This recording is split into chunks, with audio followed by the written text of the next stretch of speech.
Good morning mga ka-farmers. Update tayo sa ato ang gitinanom nga klase-klaseng utanon. I hope magkatilaw na gid mo ani dagko na bunga. Sikwa ang first row na to is sikwa. Diyan dali sa second kaya ato ang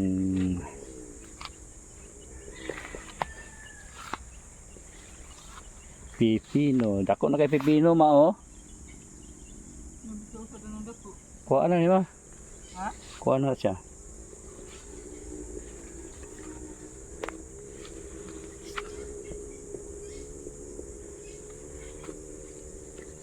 Sari-sari mga ka-vegetables. Diyan na itong mga pipino. Oh, gwapa. Pura biyag. Yan, sa third row, diyan itong mga ampalaya. Namunga na sad.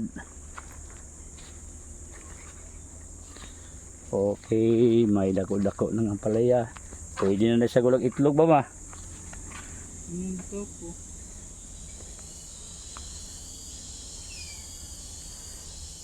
So, sa next row, diyan itong Baguio beans. Kadaghan pura biyag sa bunga, oh.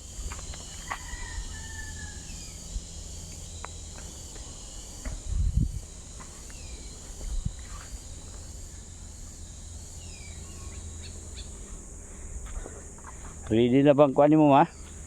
Ready ng help mo kargahan sa mong vegetables? Murag makapangutang na kag-help sa ka-help nila ba?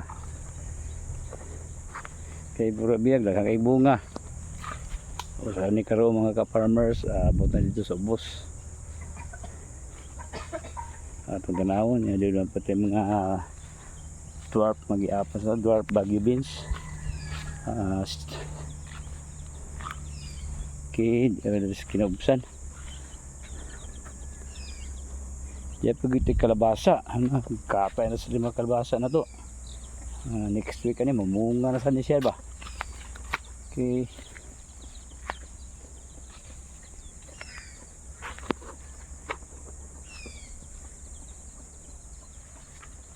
So balik ro duha ka row ning atong Baguio beans. Pas bagay niya siya mo buwang ning kuno ni bunga. Palida para nagbunga pa oh. Yan.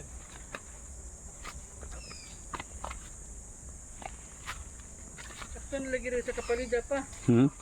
Sakto na. Gamay pa eh. Hindi, murag mo na kadak asi ay kaning bukad na magiging kuan. Buano. Ako na sayo. Doon na magawang rin Baguio beans oh. Malay patuwa sa tuha ka rin na diyan tuha.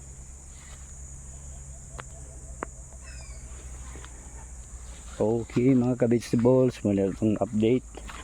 Tapos sa dress sa kilid, doon na sa dagit i-prepare nga carrots. Wala pa naging matransfer.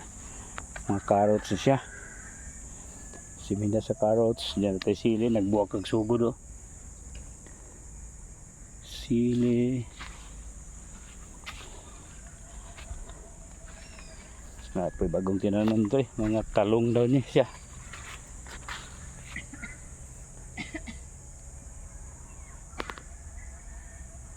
Okay, that's all for today mga ka-farmers.